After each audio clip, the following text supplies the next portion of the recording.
Il y a une conspiration qui est faite parmi les hommes de Dieu de ce pays-là qui empêche le retour de papa. Il y a une conspiration qui est faite dans sa famille qui combat son retour. Il y a une conspiration qui est faite dans la nation par des leaders politiques qui combattent son retour. Depuis longtemps, il devait être là.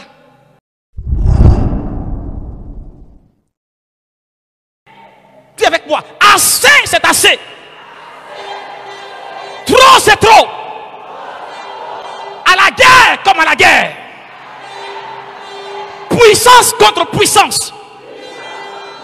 Autorité contre autorité. Pouvoir contre pouvoir. Gloire contre gloire. C'est quoi? C'est quoi?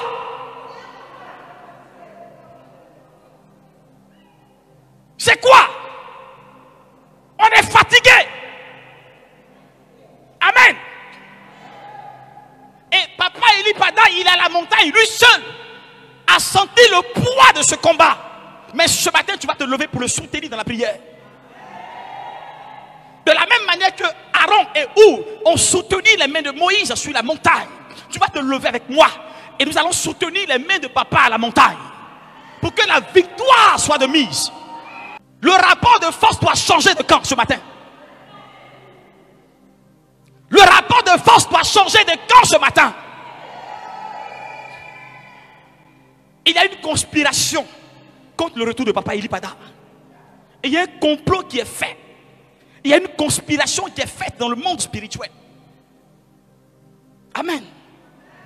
Vous ne voyez pas ces choses-là, mais elles se font dans le secret. Il y a une conspiration qui est faite pour empêcher le retour de papa. Et Dieu me l'a dit. Et aujourd'hui, là, c'est des prières stratégiques que tu vas faire.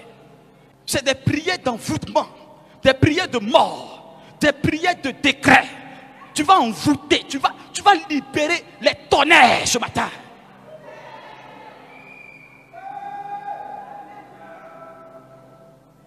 Il y a une conspiration qui est faite parmi les hommes de Dieu de ce pays-là qui empêche le retour de papa. Il y a une conspiration qui est faite dans sa famille qui combat son retour. Il y a une conspiration qui est faite dans la nation par des leaders politiques qui combattent son retour. Posez-vous la question.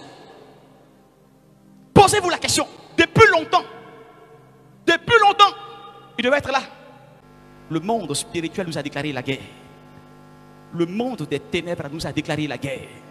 Et notre devoir en tant qu'Église du Seigneur, c'est de nous lever comme un seul homme et de riposter, de prier pour que tout ce qui est fait dans le spirituel qui conteste le retour de papa tombe dans le nom de Jésus. Alléluia. Tu vas prier pour dire au Seigneur de précipiter la mort de ceux-là qui conspirent contre papa Eli Pada. Que ce soit dans sa famille, dans l'église, dans la nation, que le Seigneur précipite la mort de ceux-là qui combattent contre lui. Ceux-là qui nous fréquentent les dimanches et qui testent la puissance de Dieu. Que le Seigneur les confonde, qu'il les frappe d'un AVC, qu'ils meurent la langue ouverte. C'est pas normal. Et si vous ne vous levez pas aujourd'hui, il sera trop tard. Il sera trop tard pour que vous vous leviez. C'est aujourd'hui et non demain. C'est maintenant que vous deviez vous lever pour la cause de la cité de Dieu et pour la vie de papa Eli Pada. Alléluia. Priez et arrachez le souffle de tous ceux qui conspirent contre son retour. Arrachez-leur la vie, arrachez le souffle. Ceux-là qui méditent contre la mort de cette église, arrachez leur vie. La Bible dit la vie et la mort sont au pouvoir de ta langue. Et celui qui en aime en mangera les fruits. Et pour vous qui êtes à la maison chez vous, vous qui aimez papa Eli Pada, vous qui aimez la cité de Dieu, ce moment de jeûne est le vôtre. 6h, 18h. Voici vos heures de prière. 15h, 17h, minuit, 3h. Priez pour que Dieu arrache la vie à ceux-là qui conspirent contre le retour de papa Eli Pada. Ceux-là qui s'opposent à son retour. Que le Seigneur les frappe d'un AVC. Priez de la sorte. Parce qu'il est l'heure que le rapport de force change. Il est l'heure que le rapport de force change. Assez, c'est assez. Priez de la sorte. La Bible dit que tu ne peux pas entrer dans la maison de quelqu'un sans toutefois avoir pris la peine de le lier. Alors ce matin, nous allons aller dans le camp ennemi et nous allons lier tout ce qu'il a fait dans l'église, dans la nation, dans la vie de son serviteur. Alléluia. Pour que la victoire soit à notre portée dans le nom de Jésus. Exode chapitre 22, verset 18. Je lis rapidement. Exode chapitre 22, verset 18. Si c'est trouvé, je lis. On peut rester assis. Je lis la parole de Dieu avec respect et considération. Tu ne laisseras point vivre la magicienne. Répétez après moi. Tu ne laisseras point vivre la magicienne. Tu ne laisseras point vivre la magicienne. Exode 22, verset 18. Tu ne laisseras point vivre la magicienne.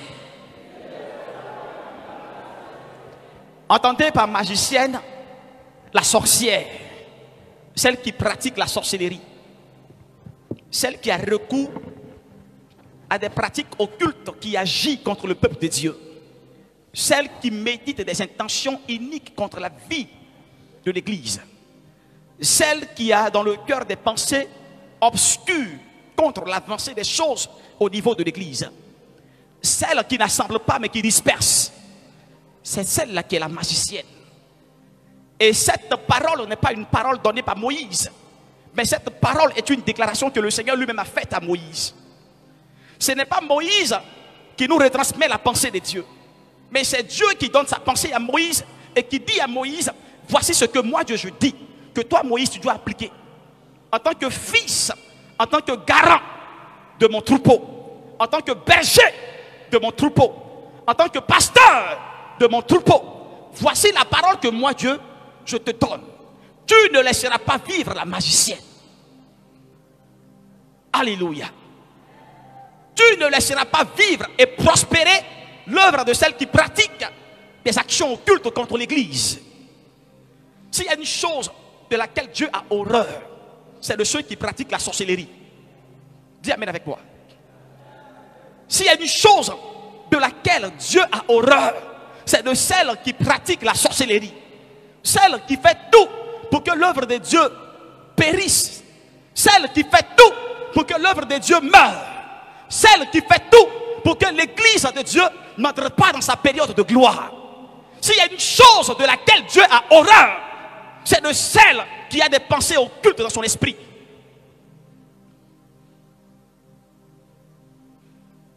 Et nous tous qui sommes là, nous tous qui nous donnons ce titre de fils et de fille de Papa Eli Padar, notre devoir en tant que fils et filles de la cité de Dieu, quand notre église est attaquée, quand son serviteur est combattu, quand l'église est combattue de part et d'autre, notre devoir c'est lequel?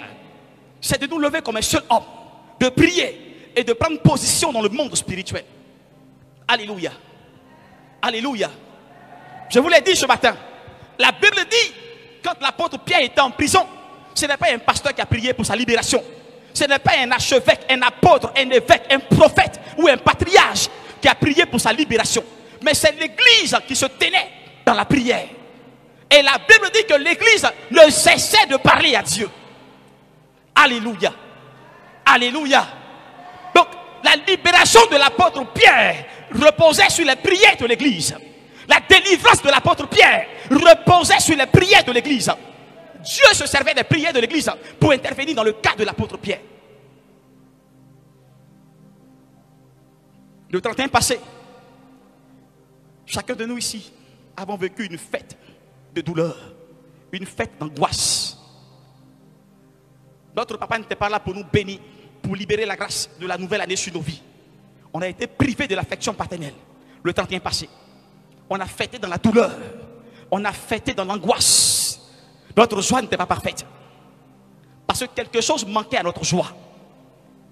Et les années se suivent mais ne se ressemblent pas.